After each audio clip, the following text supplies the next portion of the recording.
Okay, so the big news we're diving into today. India has, well, walked out of the Indus Waters Treaty after 60 plus years. 60 plus years. It's huge. Seriously. I mean, think of it. This is a water deal that held strong through multiple actual wars. 65, 71, Kargil. All of them. And countless border skirmishes, terrorism incidents. Yeah. It survived it all. Until now. Which is why this feels like such a seismic shift. It's definitely not just about water management anymore. Exactly. And I bet you're sitting there thinking, okay, why now? What does this actually mean on the ground? What's the fallout going to look like? That's exactly what we want to unpack today. We're going to look at, the immediate hit for Pakistan, try to understand India's reasoning, its strategic thinking. And then broaden out to what this means for the region, maybe even globally. We've been digging into the recent reports, the analysis, the commentary surrounding this massive development. Right. And to really get why this is such a big deal, maybe we should rewind a bit. Back to the beginning. Good idea. Let's dial it back to 1960. That's when India and Pakistan actually signed this thing. With the World Bank playing mediator, right? Which was pretty crucial. Absolutely crucial. It brokered the deal. And the core idea was simple, well, simple in concept anyway. Divide the rivers. Yeah. Divide the Indus Basin rivers. How did that split work again? Okay, so Pakistan essentially got control or the rights to the waters of the three western rivers. That's the big ones. The Indus itself, the Jhelum, and the Chenab. And India. India got control over the three eastern rivers, the Ravi, the Beas, and the Sutlej. The idea was to give each country, a degree of water security and hopefully prevent water becoming a flashpoint. And it worked for decades. That's the truly remarkable part we mentioned. It wasn't just some piece of paper. It held firm. Through thick and thin, the 65 war, the 71 war that led to Bangladesh's creation, the Kargil conflict in 99, none of those shattered the treaty. Border tensions constantly simmering, acts of terror. Still, the treaty endured. So it really begs the question, the central question, I guess, why now? What finally changed for India to say, that's it? Well, looking at the statements and the analysis coming out of India, the perspective seems to be one of uh, cumulative frustration, like a final straw situation. Frustration over what specifically? Several things, really. Years of cross-border terrorism that India blames on elements within Pakistan, a feeling of general diplomatic stalemate on many issues. Okay. And, maybe critically for this decision, a perception that Pakistan has consistently stalled or obstructed dispute resolution mechanisms within the treaty itself, especially concerning India's hydropower projects on the western rivers. Ah, so the mechanisms built into the treaty weren't working from India's point of view. That seems to be the argument, a sense of enough is enough, perhaps. Hmm. Diplomatic channels and treaty mechanisms have been exhausted or blocked. So is the interpretation then that India is now using water as a lever? Some are framing it as weaponizing what it legally owns, meaning the eastern rivers, and potentially being more assertive on the western ones too. That's certainly one interpretation making the rounds. Using its control over water, particularly the eastern rivers allocated to it, as a strategic tool in its broader relationship with Pakistan. A high-stakes move. Extremely high stakes. And the immediate consequences, the downstream effects, they fall squarely on Pakistan first. Yeah, let's talk about that. If India does significantly alter the water flows, what does that actually mean for Pakistan? We need to be direct here. It could be absolutely devastating. I mean, let's put some numbers on it. Over 90%, 90 of Pakistan's agriculture relies on irrigation from the Indus system. 90%. Wow. Yeah. So if that water flow becomes unreliable or significantly reduced, you're looking at the potential for widespread crop failures. Things, staple foods, export crops, everything. Which translates to food security issues, economic disaster for farmers. Exactly. Water scarcity on a massive scale, hitting millions, and potentially, leading to mass displacement if people can't farm, if their livelihoods just vanish. And it's not just rural areas, is it? What about the cities? That's the other critical point.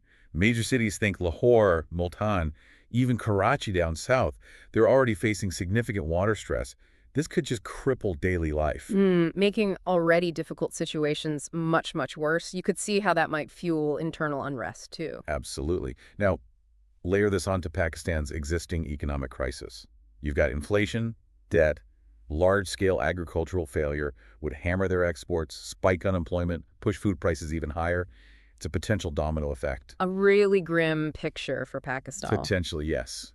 Very grim. Okay, but surely this isn't a risk-free move for India either. There have got to be downsides, potential blowback for Delhi. Oh, definitely. You're right to ask that. India isn't acting in some kind of geopolitical bubble here. There are absolutely risks. Like what are the main concerns from India's perspective? Well, first, there's the international perception. The idea of weaponizing water, a fundamental resource that doesn't play well on the global stage. Right, it could damage their image. It could. Think about forums like the UN, the G20. India's cultivated an image as a responsible rising power. This could be seen as, well, bullying behavior by some, potentially harming diplomatic ties way beyond just South Asia. And what about the environment? You can't just, reroute massive rivers without consequences, can you? Absolutely not. There are significant environmental risks. Tampering with the natural flow of huge river systems, building more dams, diverting water that can have unpredictable effects. That's right. Well, for example, you could potentially increase flood risks in certain areas upstream, perhaps in Kashmir, depending on how water is managed or released. Okay. And downstream, even within India itself, areas like Punjab rely heavily on these river systems. Altering flows could cause ecological damage there too, impacting soil, biodiversity, the whole ecosystem. It's complex. And then there's the elephant in the room, the security angle, the nuclear angle. That is perhaps the most serious concern. You have two nuclear-armed neighbors. Relations are already tense. So if Pakistan feels this is an existential threat. Exactly. If Pakistan perceives this move as fundamentally threatening its survival because water is survival, then what little diplomatic space exists could evaporate very quickly. It pushes things into much more dangerous territory, potentially lowering the threshold for conflict. A chilling thought. So where do things go from here? What are the likely next steps, the immediate reactions? Well, for Pakistan, the most obvious route is international appeals. We'd expect them to go straight to the World Bank as the original broker of the treaty. And the UN. Likely the UN as well. And they'll almost certainly seek support from allies, China being the most prominent. They'll try to build diplomatic pressure on India. But will any of that actually force India to change course? That's the million-dollar question, isn't it? Yeah. There's really no guarantee. International pressure might have some effect, but India might calculate that it can withstand it, especially given its own justifications. And what about India's next moves? What should we expect to see from their side? It looks like they intend to press ahead. We'll probably see an acceleration of construction on their existing and planned hydro projects, particularly on the western rivers, where Pakistan has raised objections before. More dams, more infrastructure. Seems likely. And potentially moves to divert more water towards regions within India, Jammu and Kashmir, Himachal Pradesh, Punjab, fulfilling domestic needs and reinforcing their control. So if this break from the treaty becomes the new normal, the new status quo, are we looking at a different kind of conflict dynamic? A water war? It's a term people are starting to use, and it's a deeply concerning possibility. It might not be tanks and soldiers in the traditional sense. But control over dams, canals. Precisely. Using control over water flow as leverage, playing on the impact of droughts, strategically managing releases. It could become a primary theater of conflict and competition between the two states. Wow. So wrapping this up, the Indus Waters Treaty, it really was more than just plumbing, wasn't it? It stood for something bigger. It really did. A symbol, maybe a very fragile one, but a symbol nonetheless of cooperation, or at least managed coexistence, in a deeply troubled relationship.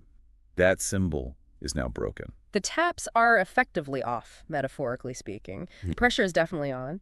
And the fallout from this decision, it feels like it could genuinely reshape South Asia's future. It absolutely could. The stakes are incredibly high. It's about so much more than just rivers, isn't it? It's about power, it's about survival, it's about diplomacy failing at a really critical moment. And maybe a final thought for you, our listener. As climate change makes water an even scarcer, more precious resource globally, what does this situation tell us about the future? Could water become the new oil, the flashpoint for 21st century conflicts? Something to think about.